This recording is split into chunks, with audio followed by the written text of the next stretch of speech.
Hello, my name's Colleen Getty, and I'm with The Room to Write, and today we're shooting another episode of the Journey of a Story series. And we have Tim O'Leary, author of The Woman in the Road, which is the fourth of his Connor McNeill series. That's correct. Welcome, Tim. Thank you. Thank you for having me. So we're going to start out by just trying to picture you doing your thing, writing, and what does that look like? Is there a schedule? How do you write? Some mornings it's not a pretty picture. I don't have a rigid schedule. I'm retired now, and I write for the fun of it. I don't write to make money. I don't write to lose money, so my goal with each book is to at least recover my costs. But I enjoy it when I'm on what I call a roll. If I really can see where the book is going, I might write for 4 hours. Usually comes 1 to about 5 o'clock. If I'm sludging along and getting busy and a lot of other stuff, then what happens is I'll sit down at 11 o'clock, and I'll go until like maybe 1 o'clock. It's always in one of two places. The dining room table, which gives me room to spread out, or I have a small desk in a upstairs TV den. When my grandson, Ben Chrisley, who's writing a screenplay of one of my earlier books, when he's in the house, he tends to occupy that whole upstairs den on his various projects, so I go down to the dining room. Oh, okay. But I don't have a rigid schedule. That's part of being retired. Yeah. So is that a good thing, or is that sometimes a problem? Well, for me, it's a good thing because for others, I mean, there's no correct way to write, at least in my opinion. For example, I don't do an outline of my book. I start to write, and I have no idea where the story is going. I might have the kernel of an idea. For example, my first book I called The Day Job because I was watching a TV show, and it was one of those New York police shows.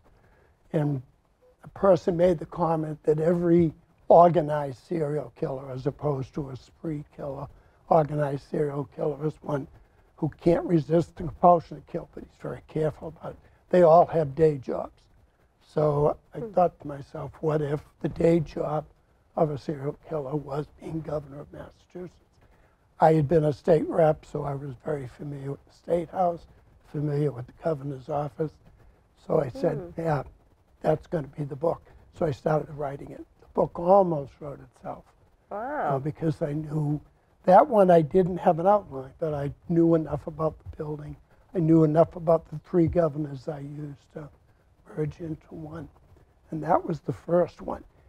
The second one, Robes, I was in church, and the collection basket came by, and I threw in my $5. Being raised Irish Catholic in a very religious house, we did the rosary after dinner every day. But anyway, I put in my $5, and I thought to myself, where does this $5 go? What if this is a money laundering operation? Whether the church is, this church is set up by the mob, and that got me into Robes. Now the stories end up very different than the initial thought. Right. But that's how they start. It's a little gem of an idea, and I just write and see where it goes. And I love that because a lot of people think, they can write about their lives, but then they get a little nervous about fiction. And I think what you're talking about is a perfect way to go into fiction. Is you're writing about what you know, but you're adding sort of just this layer of fiction that really makes the story, the plot interesting, and yet you're not having to do tons of research because a lot of what you know is being woven into it. Right. I mean, everybody always says, write what you know if you're writing fiction. Robert Parker, who wrote the Spencer series, I was greatly influenced by him. I read all of his books starting in high school.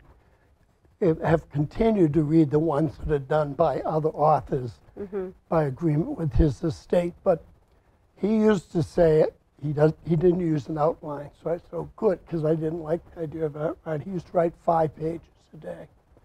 So I don't do that. When I'm on a roll, it could be 20 pages. But what I do is try to make the process fun and advise somebody. I do research, but my research is going to a restaurant. If I'm going to talk about two characters in a restaurant, I want to go to that restaurant. I want to go to in Robes, an important scene takes place in a cemetery in Concord at a portion that's called the Author's Ridge. It's where Hawthorne's buried. It's where a number of the authors famous in Concord are buried. So my wife and I, let's go. We went to the cemetery, and I said, okay, the killer's going to be behind us. We kind of act it out. Then I take her for lunch. That's awesome. I love that. Yeah, and then another one, we went down to New Bedford, I'm trying to remember, to check out a building that I found because I was going to use that as the headquarters for a nefarious activity. But that's the fun part. Yeah. I don't have a deadline because I'm not being paid to write. Right. I've done a lot of writing for my living because I was an attorney, government attorney, and I did criminal briefs for the Attorney General's office in California and other types of briefs for the Attorney General's office in Massachusetts. I'd write legal opinions. So I always have been writing, but never fiction. Yeah. And the fiction has a real appeal to me because that's what I read.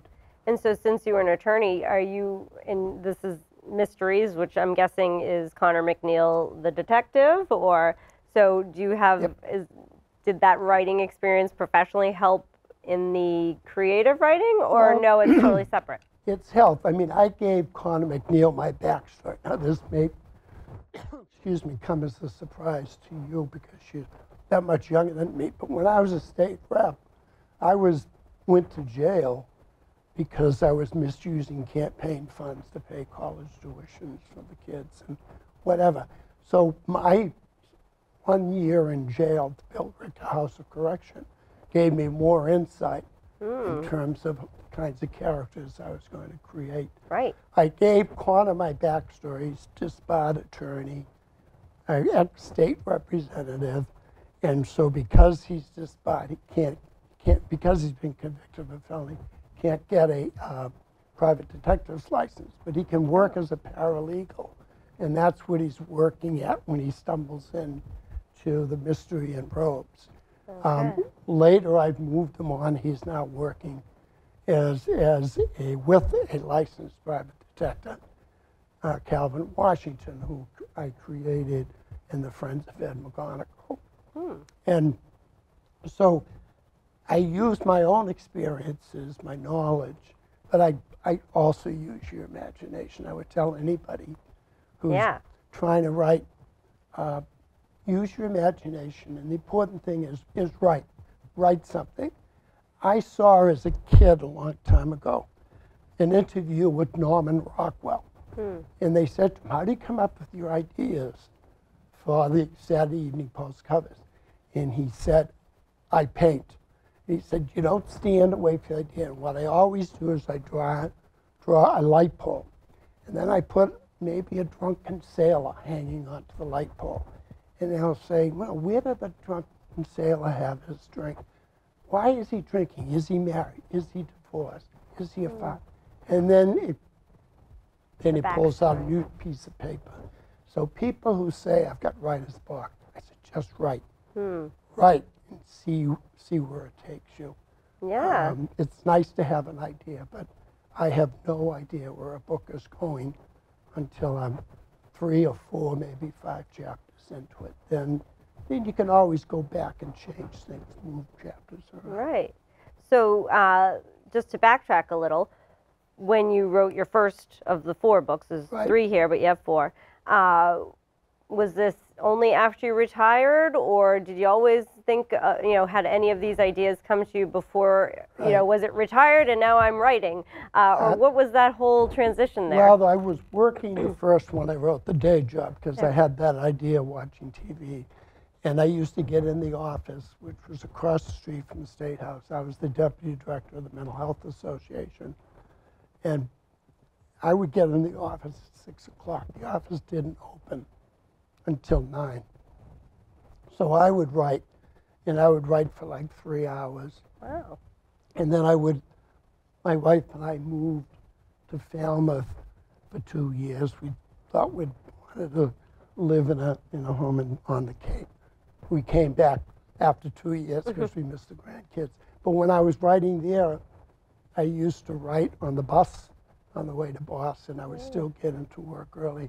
Then I joined a writers club, and I'd tell anybody who's writing and wants to write, join a writers club because you get great feedback. You submit a chapter, you submit 5 pages, usually maybe a rough draft. And that is something I've continued today. It forces you to kind of, you don't want to disappoint the group. Now, the disadvantage of a writers group is some people will spend months creating the outline of the book, and then before they start to write, and that works for them, that's good, but you don't want to go to a writers group with an outline. Right. Some people, writing teacher taught me, do what's called vomit on a page. Just keep writing. Write the whole book without stopping. Well, I have too much pride in the sense that I'm not going to bring chapter 1 of vomit on a page to a writer's group. So my style now is that I won't move on to chapter 2 until I think chapter 1 is really good. Okay. And that's probably as good as I'm going to get it without feedback. So I try to get way ahead of the writers group I'm in. Robert Parker, who I mentioned earlier, he used to do the same thing. Maybe I just took that as that's the style I want to use. Right. So do you find, does your first chapter always end up being the first chapter at the end? No, in Lady of the Road chapter, I think it's 5, where I introduce Joe McDonald, who's really more of a protagonist in this book than Connor McNeill. I sometimes will give Connor McNeill a lesser role. Most people prefer Abby McNeill, Connor's wife, because she's the smarter of the two. And I think that's because I know Connor McNeill is me. And so I don't want to make, maybe it's the Catholic upbringing. Don't brag. I'm not going to make myself the superhero. So I tend to make my wife, Pat, is Abby. And she is smarter than me. She's always made more money than me. She's better looking than me. So Abby is the character people like. I've also created really good criminals. I feel as if I have a knack creating criminals, kind of giving them not just evil per se, but give them kind of a nice personality. The governor was the classic example. You can't make the governor a serial killer in having this ogre, otherwise he never would have been elected governor. Right. So he has a personality.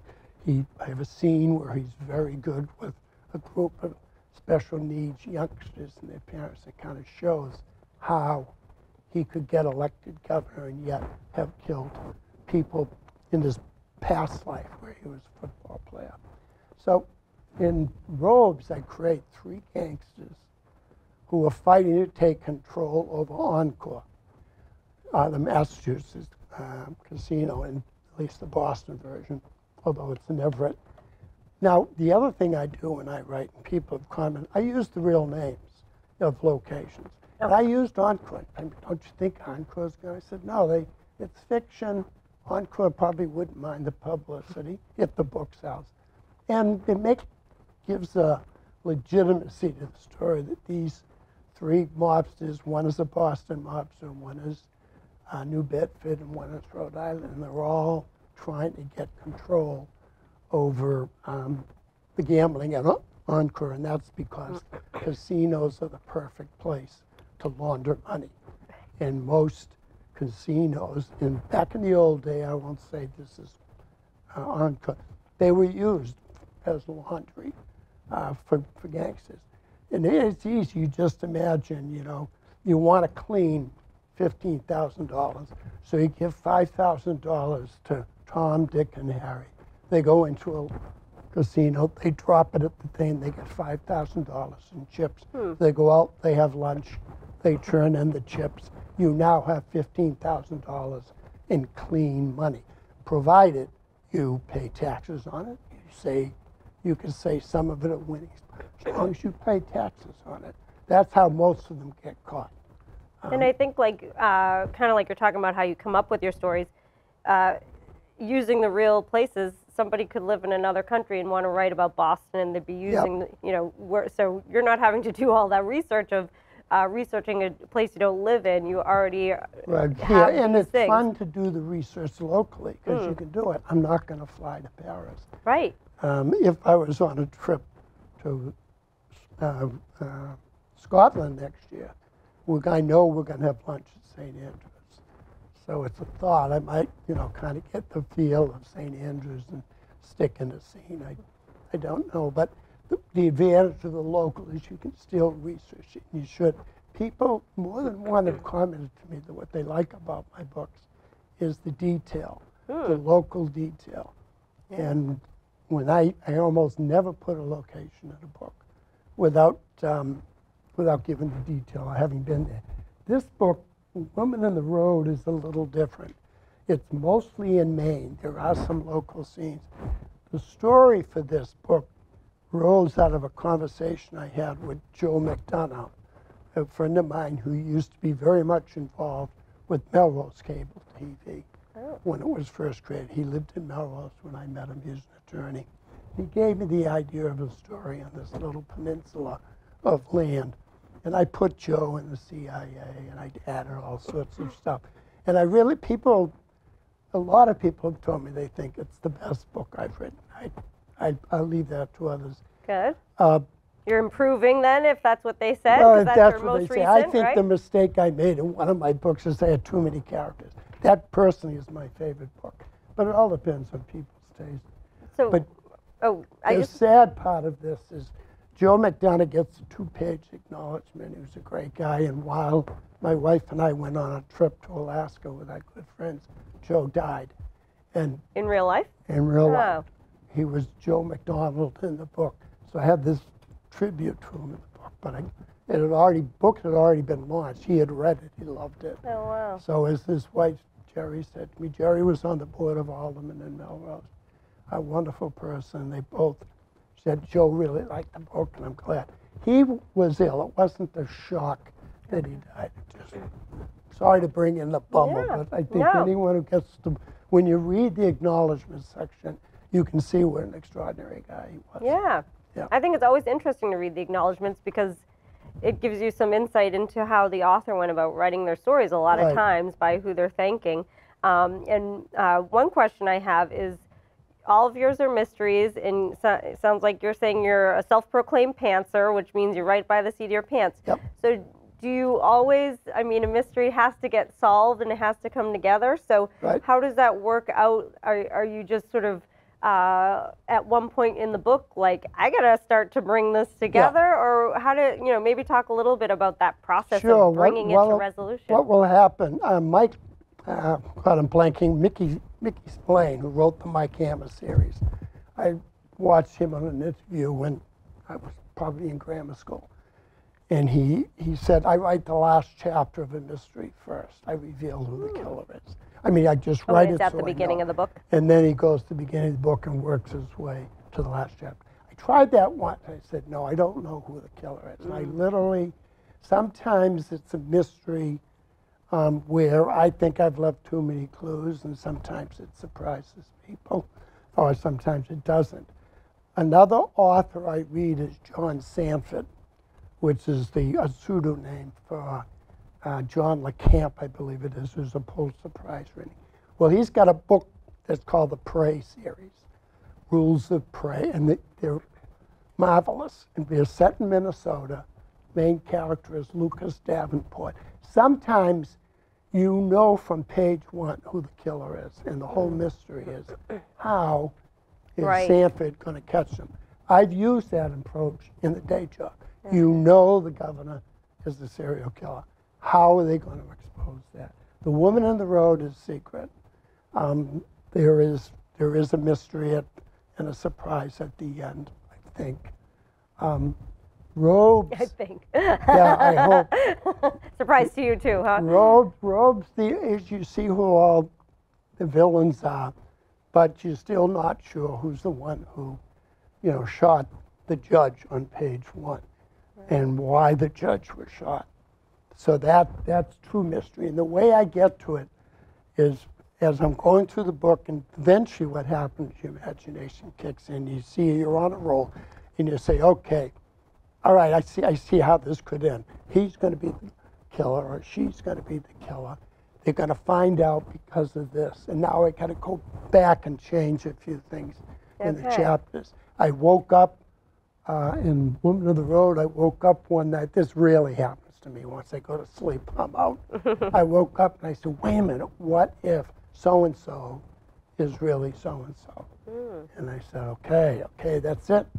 And sometimes the writers group doesn't get ahead of me in the sense of saying, oh, you ought to make so-and-so. Okay, I was they're wondering really that. good is, no, they don't. I mean, some writers groups might, but they're good on telling me, is it logically consistent, the chronology correct? And they'll also, wordsmith in the sense of typing errors and that type of stuff. But the real worth of a writer's group, in my opinion, is it imposes on you a little bit of that discipline. That, I got to come up with 5 pages if you're in a slump. But I generally, once I get into a book, I go fast. It takes me about a year from start to finish.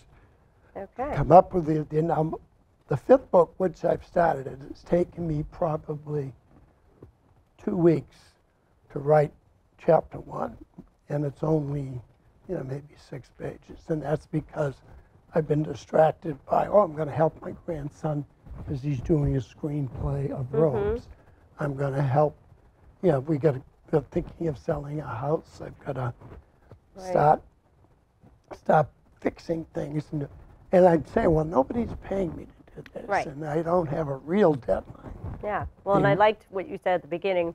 You don't want to make money, but you don't want to lose money either. I think that's a good point, especially if you're self-publishing. Yeah, and that brings me, if it's all right with you, we give some tips to people. Yeah, sure. Self-publishing used to be frowned upon by everybody. It's vanity publishing. Not so much today, and one of the reasons for that is with all the mergers of publishing houses, it's very, very hard to get an agent.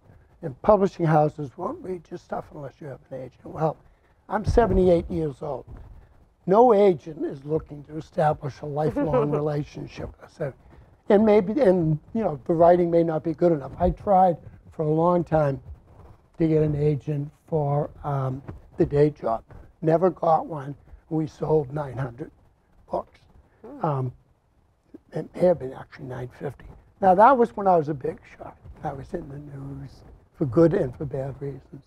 Now what I do, never order, the old vanity press will come up to you and they'll say, get $5,000.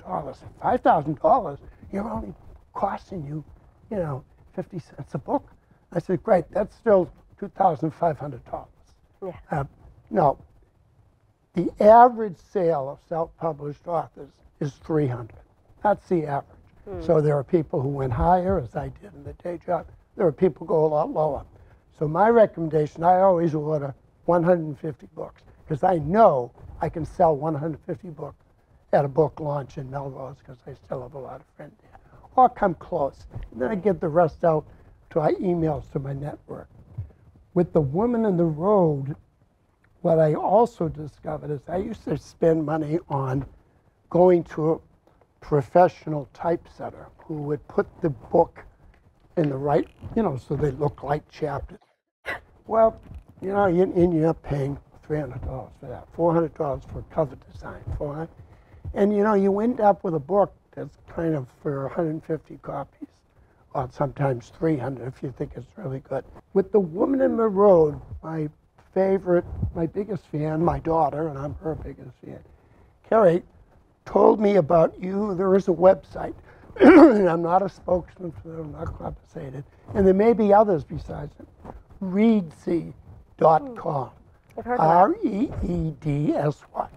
You can become a member, you can format your own book. It costs next to nothing.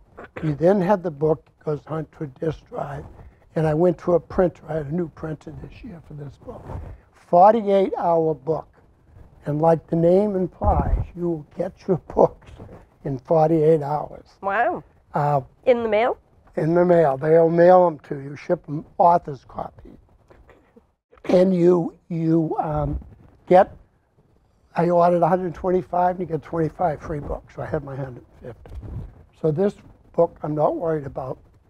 I'm going to recover all my money.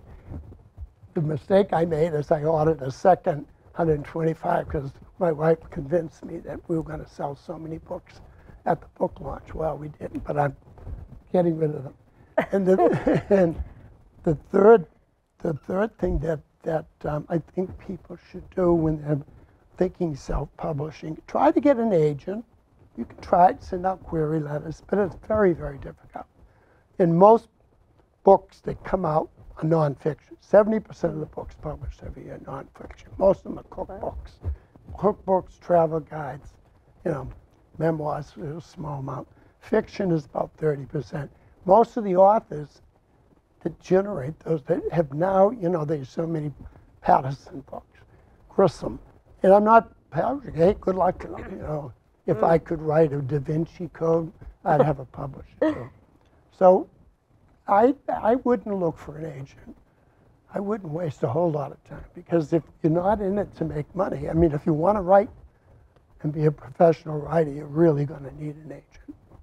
But that's not me. I'm retired. I had my professional career. But I'd try Readsy.com. I'd try 48-hour books. The cost of this book, when I put everything together in terms of the printing and the formatting, was $7.26 a book. Now, that doesn't include promoting the book. It doesn't include, the transport. I had to pay postage costs to get the books to my house, but just the printing of it. So you don't have to sell it for huge amounts of money, and you could put them. I could sell this book for $10, which now I'm going to be doing. Which is reasonable. Which and is people reasonable. Will pay. And the other thing, tell everybody, go to GoDaddy.com and get a website, and have a talented daughter who not only designed the cover. Oh wow, she did that? She did that for Protestant. They wouldn't even let me put her name inside the cover for cover design, which I won't make that mistake again. And then she designed the website. So anyone who's watching who hasn't turned the channel already, you can go to TimO'LearyAuthor.com, see a blurb on all 4 books, and you can order them. And I think that's a very good point, though, is because, I've talked to a lot of different authors, and when there's no website, it makes it hard to help each other. If you want to say, oh, this book, I loved this book, but you have to call this number, or, it's nice to be able to tell a friend, hey, I love this book, or if you're in a book club, and then be able to actually point them towards something other than just an Amazon listing or something. But the advantage of the way I did this one this year, and I would advise people looking into it. The first 3 books I had, they're all available on Amazon, but I was the Amazon warehouse. So I'd get 300 books, but somebody would order the book online at Amazon. Amazon would send me an email, say, you have 48 hours to prove this book is in the mail or we're going to terminate your account. Now the problem with, that's how Amazon does it. My 300 books are not going to take up space in there. I don't think I ever realized that. Yeah, so I know under that, unless it's an electronic book, I know everybody who bought a book. Right. And people who said, oh yeah, I already bought it on Amazon. I would never say it to them. No, he didn't. They did. I know who bought it. But I would then have, so Pat and I, you could never go away for a 2-week vacation or a week, because if you miss that 48 hours. So this book, you go on my website, you hit a button, it takes you to a section of Amazon that's Amazon Print on Demand. There is no warehouse other than the books that I initially ordered. The book is printed up when you order it, and then it's shipped to you. I never see it. I don't have to do the postage. I don't have to do the mailing. The downside is that I don't, you know, I get $4 as a royalty, and every other month a royalty check comes in. Okay. With my friends, so I would say to people, do 150, have a big party, sell as many as you can, then go print on demand, and you keep your costs down. Yeah, I had only heard of the print on demand, so I don't think I realized this was another It's still scenario. Amazon. People say, can you find your book on Amazon? Yeah. You can still find it. Tim O'Leary, the day. Right. But it goes to print on demand. Yeah, and you don't have to worry about if you're going away sending books to people. Wow. Right. So, as always, the time flies when we're having fun. Any parting advice other than the few tips you just gave us in terms of like helping people who like to write? I know you did have a timeline. Yeah, I created this, I think it was with Robes, but my second book. This is the timeline. It's just a table created on Word. It has chapter, the date, the day, and the time, and the description. And what it's intended to do is if I'm in chapter 17, and suddenly I have Connor McNeill says to Abby, yeah, well, I met with Joe Footnick, who's another character, and we talked about whether or not I should take them. Well, okay, when did he talk to Joe Footnick? I said, so now I go searching through my draft. What day was that? Yeah. So as I do each chapter, and I break chapters, some chapters have 5 scenes, you know, they're separated by double spaces and paragraphs. I say for each scene, what day of the week is it in the book, if I'm giving days of the week. If I'm not giving days of the week, Woman in the Road and some of my books take 2 weeks. It's a 2-week period, so you've got to be accurate. It's Friday, it's that. Other books, the day job went over, you know, a year's time, so it wasn't as necessary. But I keep it now, even when I don't know what's the time scope of the book. Yeah. But it saves a lot of searching back to find out what day of the week was that. You know, I have a scene in here that says so-and-so kills so-and-so. It's not a mystery at that point. You don't know why the other. And I said, what was the date of that killing? Well, it's kind of a big scene, so you don't need to screw that up, you know, 4 chapters later. And that's great, not only because you're writing a mystery, so things have to make sense, but also, I know from my own writing, sometimes people, the critique group will say, when is this taking place? And I didn't decide that yet. So I think that's a really great piece of advice. I've had people say to my daughter, where is this taking place? Right. I say, you forgot to say, is she in Massachusetts? Is she? Yeah. So those concrete details are important. That's the fun part of the book, is the researching those places. Right. We've gone out to Western Mass. We've gone up into Maine to see some of the sites. I'll use Google, find out what's a good donut. I have a scene of people eating donuts in Portland. I found a place called Holy Donut, which I guess is the potato donuts, and they're huge. They're like the size of your fist. And that's where everybody goes. So I found out a little bit, but this is sticking in there. I think that's fun. Yeah, it adds detail, and you have a fun and you enjoy yourself, or you don't, and that makes it into the book too, right? That's right. And every the donut's not as good as they said. Right. Every restaurant that's mentioned in The Woman in the Road is a real restaurant that we've eaten at. Well, that's awesome. Well, thank you so much, Tim. And I really do love that research angle you take. I think that I've never heard that in all of them, and I think that's probably the most fun thing that I've ever heard in terms of really taking the writing, you know, to the next level. There's no right way or wrong way to do it, but that's what works for me. Yeah, I love it. Yeah. Well, thanks for coming in and sitting with us. Me. And if anybody would like to come in and share their story of how they got an idea and brought it to a published book, feel free to contact me at theroomtowrite.org or Colleen at theroomtowrite.org. Thank you.